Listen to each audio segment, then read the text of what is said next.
Excellencies, distinguished guests, ladies and gentlemen, my name is Niu Kim Hui, Liang Jinghui, Managing Director and Chair of Greater China at the World Economic Forum. A warm welcome to the 16th annual meeting of the new champions in the city of Tianjin, a city famed for being at the confluence of 9 rivers. Since history, Tianjin has been an important economic hub for trade, commerce, and cultural exchange. It is befitting that this annual meeting is held here. On behalf of the World Economic Forum, I would like to express our gratitude to the government of the People's Republic of China and the Tianjin municipal government for the strong partnership. The annual meeting of the new champions, often called the Summer Davos, was first held 18 years ago in 2007. This meeting brings together fast-growing businesses, technology pioneers, and next-generation leaders. Today, we continue with this tradition with around 300 innovators and young leaders among the 1,700 leaders gathered here. Together, you represent government, business, academia, media, and civil society from 90 different geographies and regions. By bringing together participants from diverse backgrounds, infusing the new with the more established, the young with the more experienced, we seek to inject vibrancy to this meeting. Over the next days, I encourage you to fully embrace the spirit of Davos. Be generous and candid in sharing your views. Be open and respectful to the views of others. And more importantly, to welcome and encourage vigorous debate. It is through the power of dialogue and debate that we expand our minds, rejuvenate our view of the world, foster rich connections to achieve social and economic progress. The theme for this year's meeting is entrepreneurship for a new era.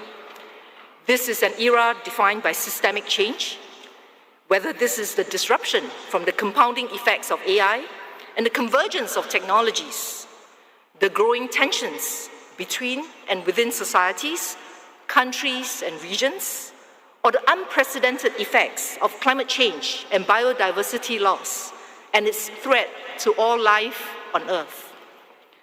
The foundation of our industrial development and human civilization are fundamentally challenged.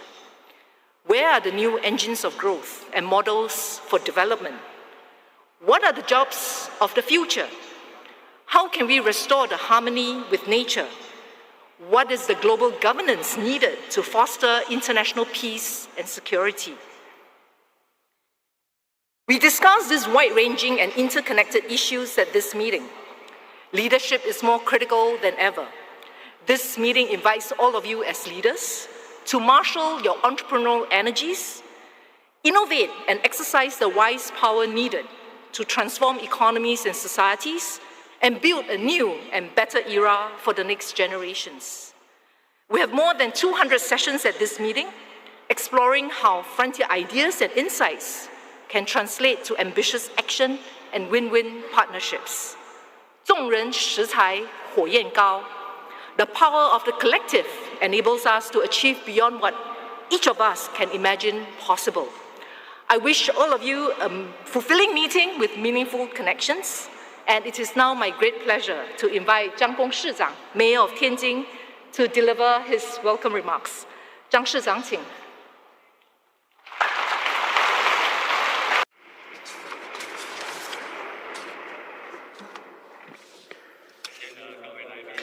Distinguished guests, ladies and gentlemen, greetings. It's a great pleasure to gather here again in Tianjin with global new champions and jointly attend the 16th annual meeting of the new champions. Premier Li Qiang will grace the meeting with his presence and deliver a special address. He will also hold dialogue and exchange with global business leaders. Your attendance is really a huge honor. entrusted by the Secretary of the Municipal Party Committee, Mr. Chen Ming'er.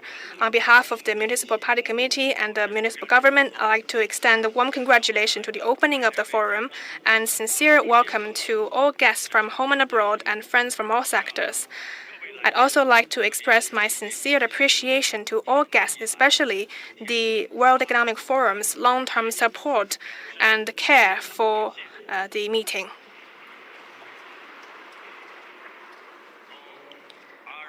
From the snowy peaks of the Alps to the coast of Bohai of the West Pacific, the Summer Davos Forum has borne witness to China's high-quality and innovative economic development and has already become a window for the world to see and feel the present and the future of the Chinese economy.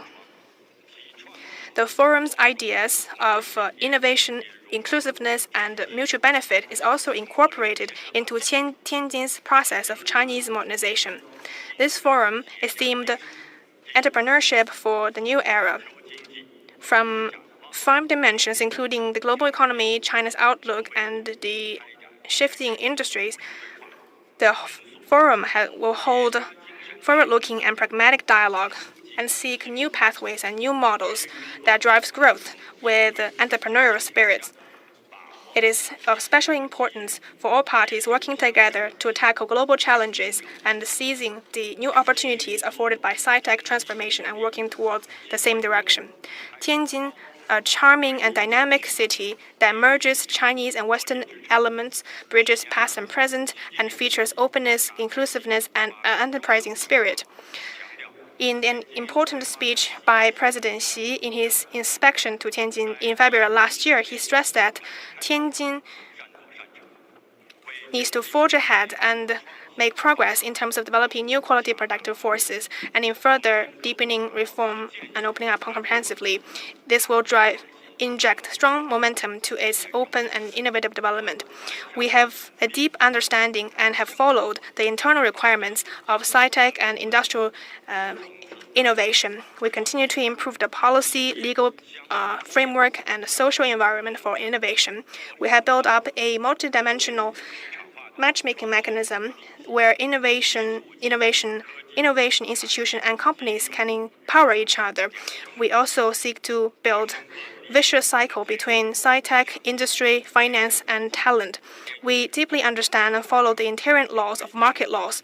We coordinate the roles of an efficient market and an effective government.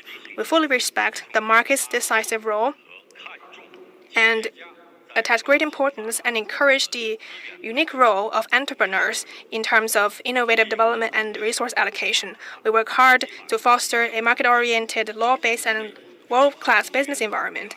We encourage innovative and industrial resources to value Tianjin as a good destination and enhance cooperation with us.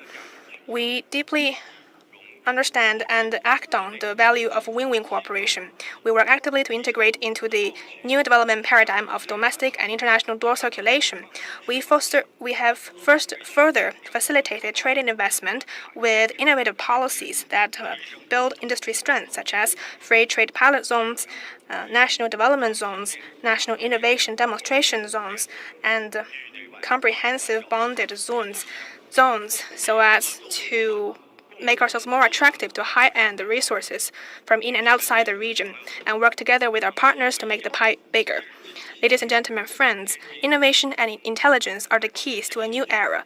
Tianjin is the pioneer of China's reform and opening up. We have always been in sync with the new era and open our arms to new champions. We sincerely hope that more and more new champions can work together with Tianjin, start businesses in Tianjin, and foster dynamism for innovation with entrepreneurial spirit so as to inject more certainty to this changing and complex new era and inject stronger driving forces for a higher quality, more resilient, and more sustainable future. I wish this forum a complete success, and I hope that all guests can come away with new ideas, new partners, new cooperation, and achieve new development. Thank you all.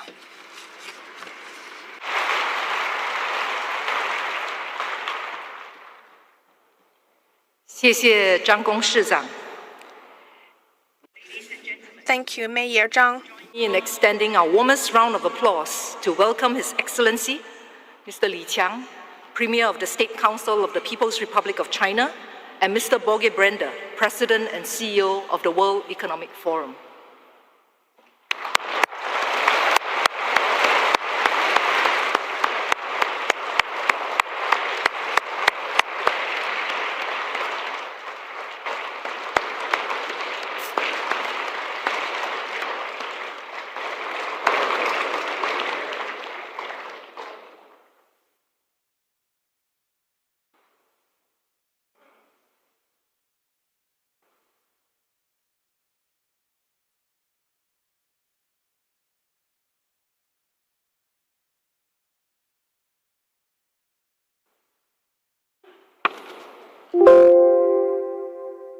Your Excellency Premier Li, Your Excellencies, heads of state and heads of government, distinguished guests, dear friends. It is a great pleasure and honor to welcome you to the 16th annual meeting of the New Champions, Summer Davos, here in the dynamic city of Tianjin. Let me first express my sincere appreciation to Mayor Zhang Gong and the Tianjin Municipal Government for warm hospitality and steadfast partnership in hosting this important gathering. Tianjin has over the years become a symbol of innovation, openness, and resilience, a fitting home for the meeting of the new champions. Today we gather under the timely and forward-looking theme, Entrepreneurship for a New Era. This theme captures both a profound opportunity and an urgent responsibility. We are navigating a world marked by profound transitions, technological transformation, shifting geopolitics, demographic change, and growing environmental stresses. At the same time, we are witnessing the rise of a new generation of entrepreneurs, founders, builders, and innovators who are not only creating economic value, but also pioneering new models of sustainability, inclusivity, and resilience. This is really the essence of the new champions. Dynamic enterprises and leaders who are shaping the future of the global economy through agility, purpose, and cooperation. This new era also demands renewed trust, global coordination, and bold solutions. The challenge we face, from AI governance to supply chain resilience, from great transitions to skills for the future, cannot be addressed in silos. They require us to move beyond competition to co-creation, and from fragmentation to collaboration. China has long been a vital partner in this effort. Its entrepreneurial ecosystem, particularly in areas like artificial intelligence, digital economy, advanced manufacturing, green innovation, and others, continues to be a powerful driver of global growth and transformation. Premier Li, we are so honored by your presence here today. Your leadership in advancing high-quality development and deepening international cooperation is especially important at this pivotal moment.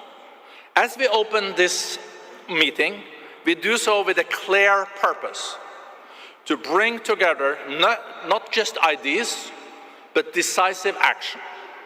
More than 1,700 leaders gathered here from business, government, civil society, and academia will explore practical solutions and forge new partnerships to accelerate innovation and inclusive progress. Let us use this opportunity not only to discuss the future, but to build it together in a collaborative way. With that, it is my great privilege now to invite His Excellency Premier Li of the People's Republic of China to deliver the opening remarks. Premier.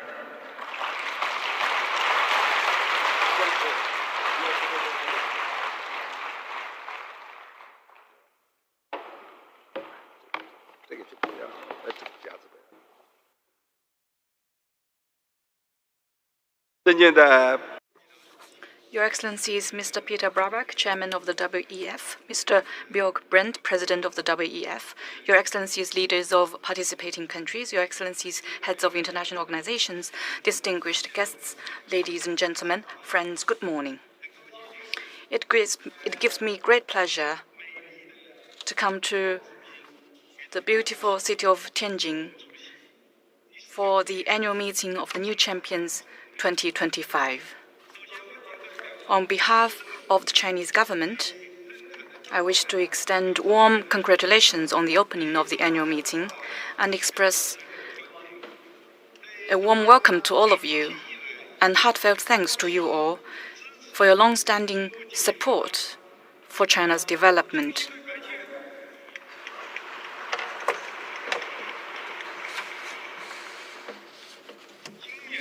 This year, the annual meeting of the New Champions is held in Tianjin for the 8th time. I remember back in 2008, when the annual meeting first came to this city, the world economy was grappling with the serious impact of the global financial crisis. People felt disoriented and anxious, not knowing whether the world economy could emerge from the difficult situation and where it was heading. I would say that history often rhymes to many's surprise. Today, the world economy and international economic and trade cooperation are confronted with new difficulties and challenges. As President Xi Jinping noted, global development is now at a critical crossroads. I think it is exactly at times like this that we must think deeply about how the global economy and trade will evolve.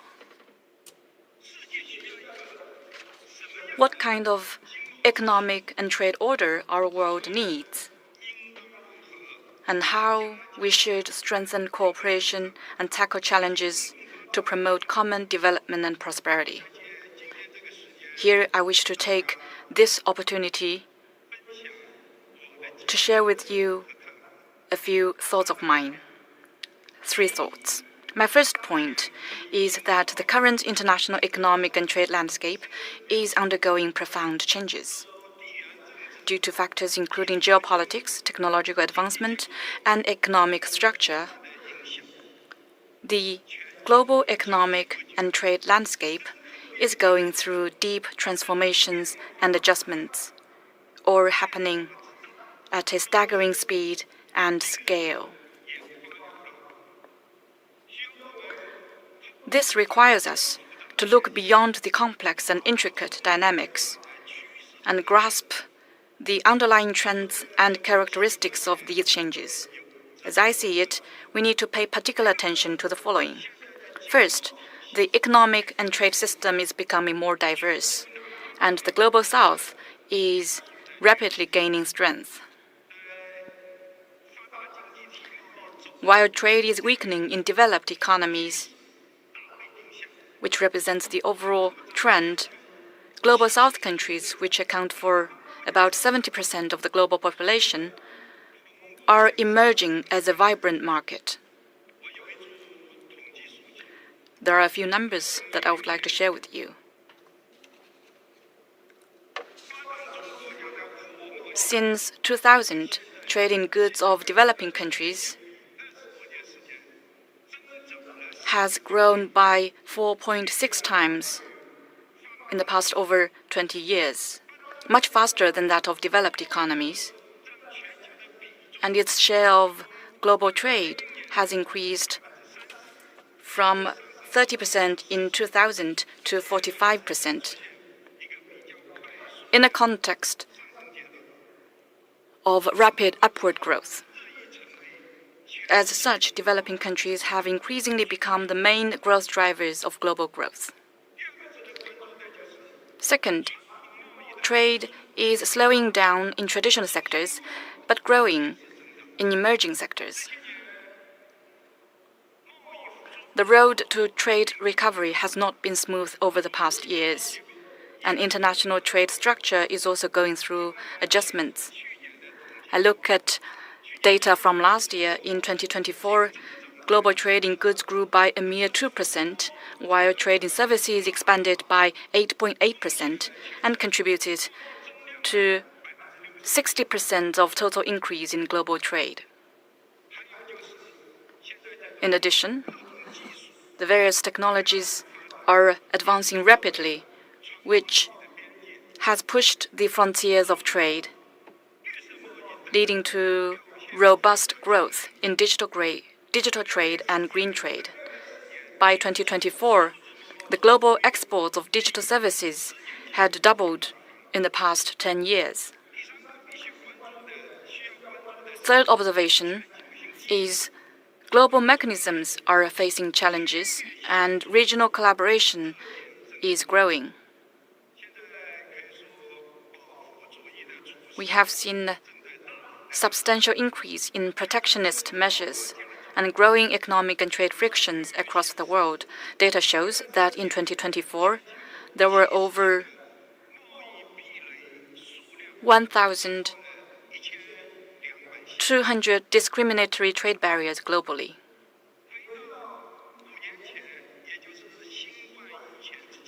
And if you go back 5 years, before the pandemic, the number stood at around 200, but now it's 6 times higher. Many countries are forced to explore new ways to trade, resulting in the continuous increase of bilateral and unilateral economic and trade arrangements. The number of regional trade agreements signed among countries has grown from less than 100 at the beginning of this century to over 600 today. With so many bilateral and unilateral and regional arrangements and agreements, in terms of global trade growth, what are the pros and cons? Are they good things or not? That demands our deep consideration, and we will see in the future. Fourth, cross-border investment is fluctuating and declining, and the risk of fragmentation in industrial supply chains is on the rise.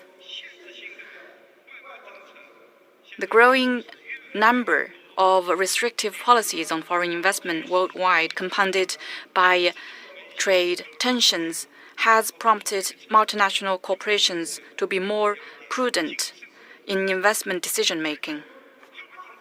Global cross-border investment has seen negative growth for the 3 consecutive years,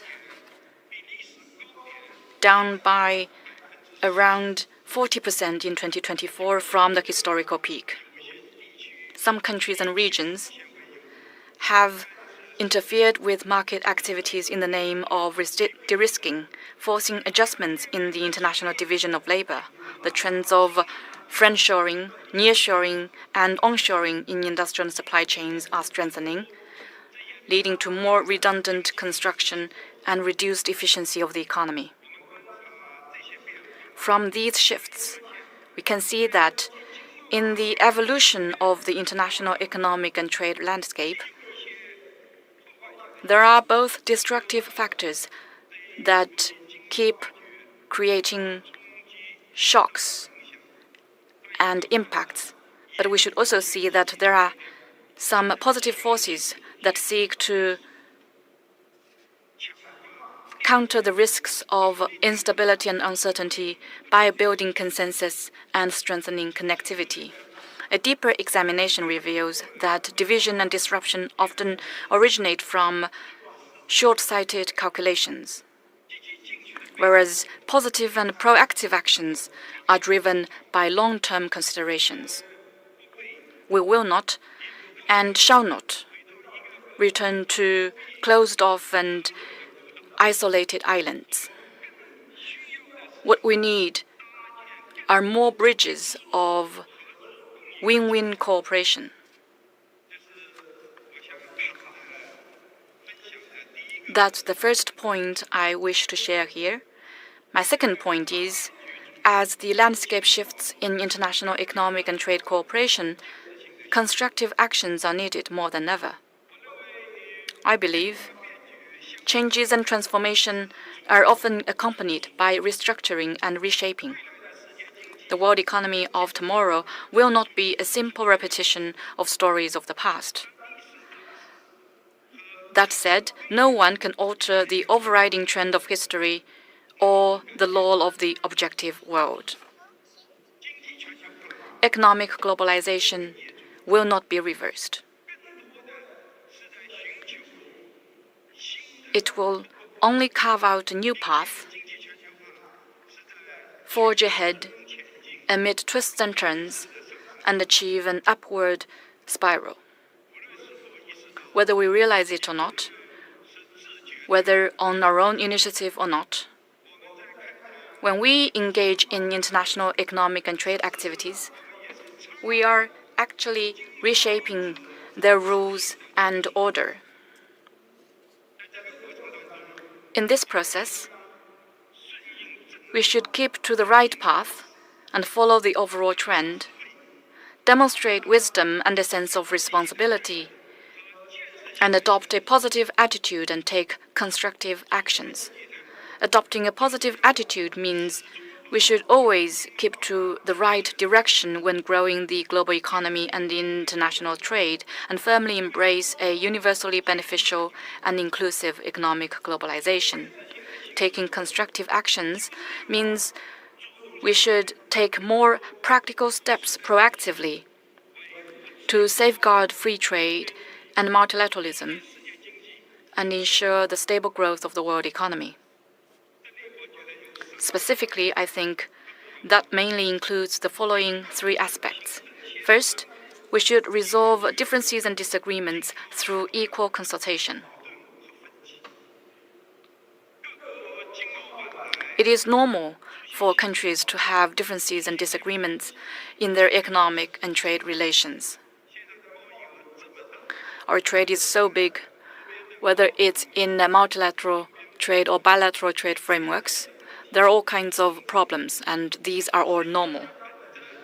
As long as they engage in dialogue and consultation in the spirit of mutual respect, I think solutions can always be found. We Chinese people have a long tradition and culture, and when we do business, we often say that harmony makes good business. We have economic and trade exchanges with almost all countries and regions of the world.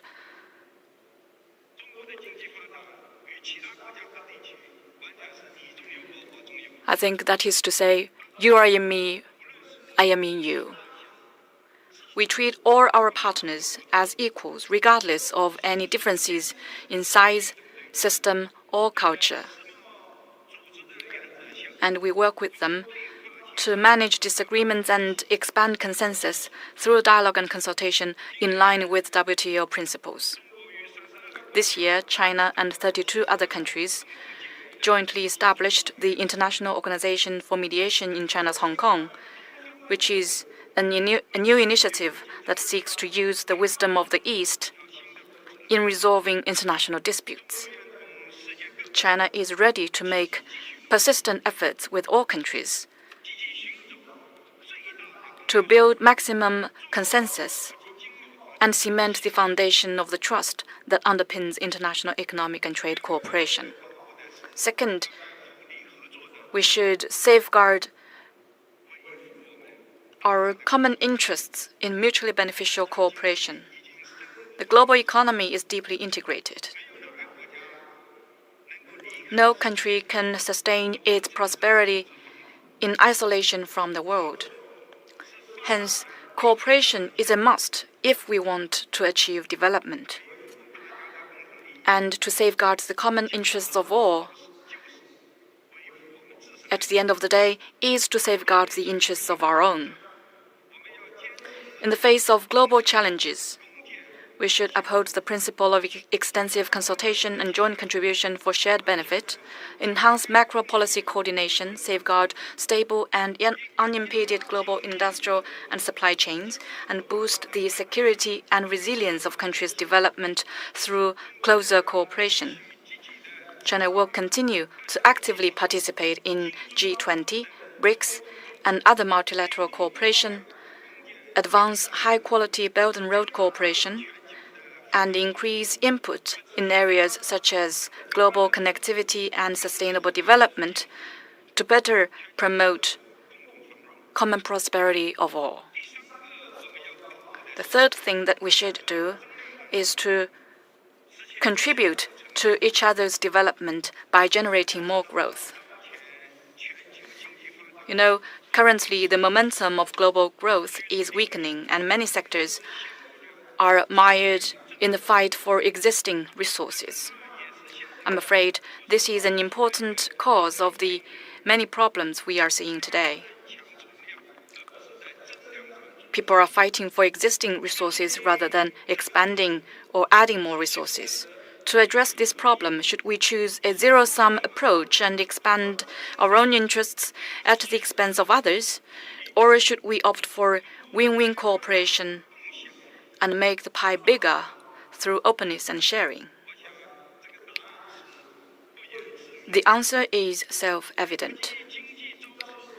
When international economy and trade is facing headwinds, what we need to do is not resorting to the law of the jungle where the strong prey on the weak, but enabling each other's success through win-win cooperation.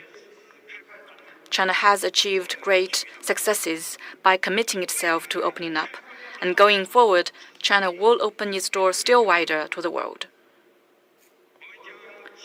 We will further integrate and connect with the global market, step up industrial collaboration with other countries, and actively share the fruits of our own development to deliver greater benefits to the world.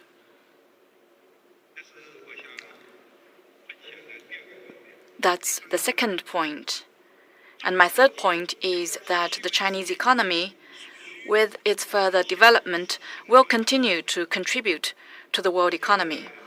Over the past years, the Chinese economy has remained an important engine of the world economy, contributing around 30% of global growth.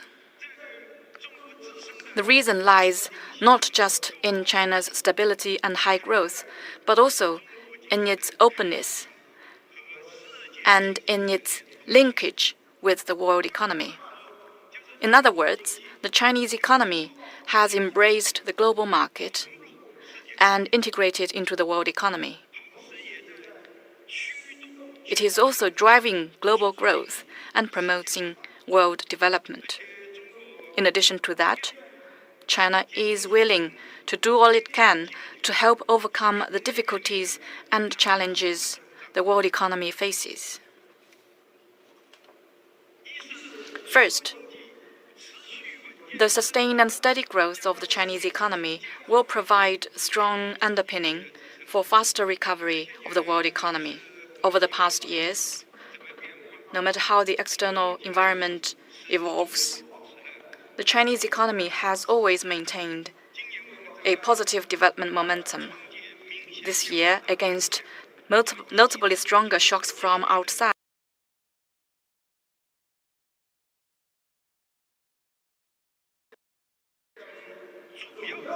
and the key economic indicators have kept improving since the start of the second quarter. Noticed that several well-known international agencies have revised up their growth forecasts of China. we are confident and capable of maintaining relatively rapid growth. A closer look would show that China's economic development is not a short-term expansion, but a steady progression toward long-term goals. China has clear development goals, consistent planning and guidance, resolute reform measures, and pragmatic macro policies. In the past 70-plus years, we have implemented 14 five-year plans. This year is the last year of the 14th five-year plan, and we are now formulating the 15th five-year plan this year.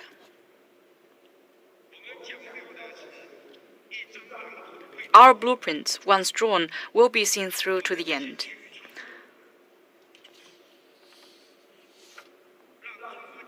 This enables the Chinese economy to navigate through cycles and develop in a sound and steady manner, and continue to provide more stability and certainty for the world economy. Second, the continuous expansion and upgrade of the Chinese market will create more room for global economy and trade to grow and regain momentum. China is already the world's second-largest consumer market and importer, with nearly 50 trillion yuan of consumption, over 50 trillion yuan of investment, and over 20 trillion yuan of imports, or in RMB yuan, of course.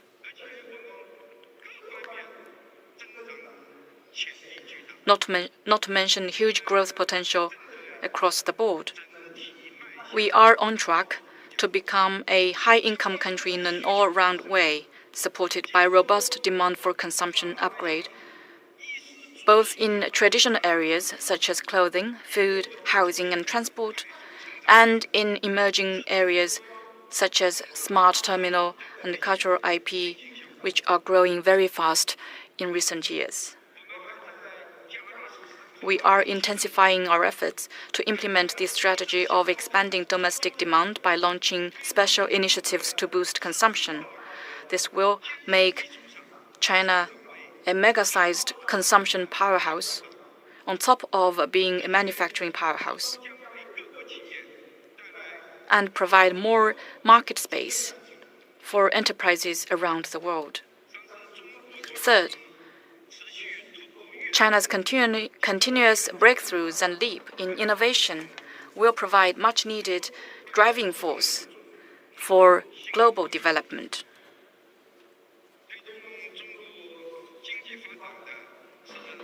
China's economy has been fueled by a constant pursuit of innovation and progress.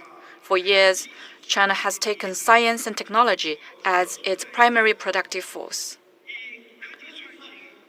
and blazed a successful path whereby sci-tech innovation spearheads industrial innovation and industrial upgrade propels sci-tech evolution.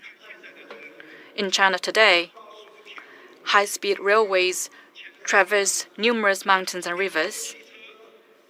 Electric vehicles are serving millions of households, and artificial intelligence is empowering thousands of industries.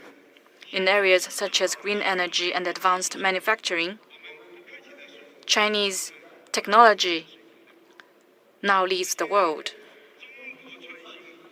And most notably, China's innovation is open and open source. We are willing to share indigenous technologies and innovation scenarios with the world and support international collaboration in research, development, application, and popularization in order to advance innovation-driven development in all countries through openness and cooperation. Ladies and gentlemen, friends, in the development of global economy and trade, entrepreneurs shoulder an important mission and play a critical role. The theme of this annual meeting, Entrepreneurship for a New Era, is highly relevant. I always believe that in human society, entrepreneurs are a group of people with exceptional talent who assume the important role of organizer of production and operation and a driver of social progress in various countries.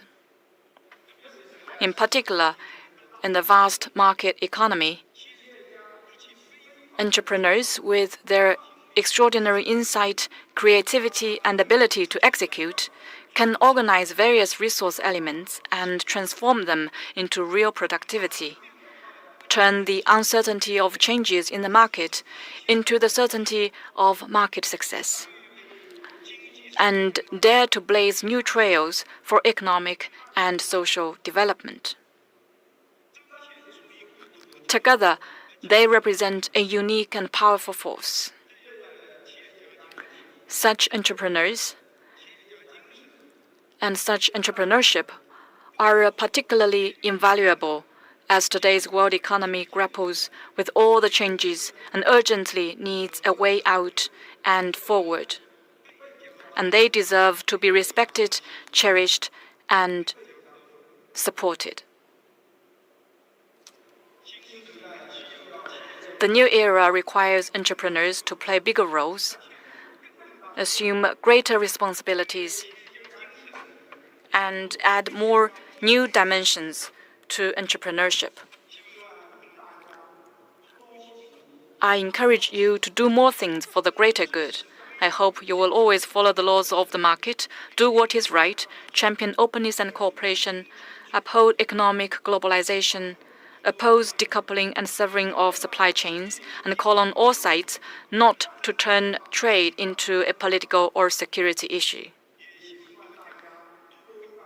I encourage you to do more things to break new grounds. I hope you will seize the opportunities of the new round of sci-tech revolution and industrial transformation, break free from temporary difficulties or obstacles, consolidate innovation resources in a broader scope with a long-term perspective, and unlock new promising areas in economic growth.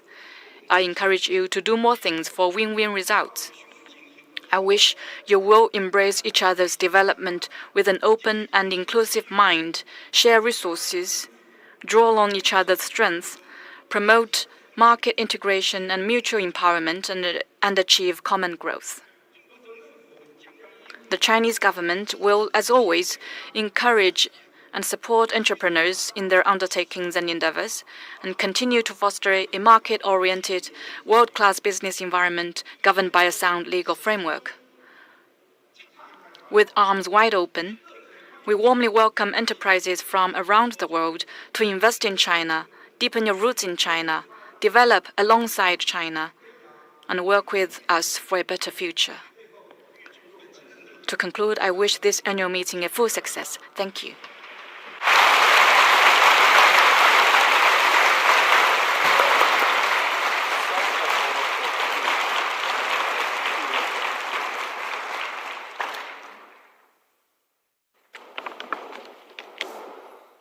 Your Excellency, Premier Li, thank you so much for such a powerful speech.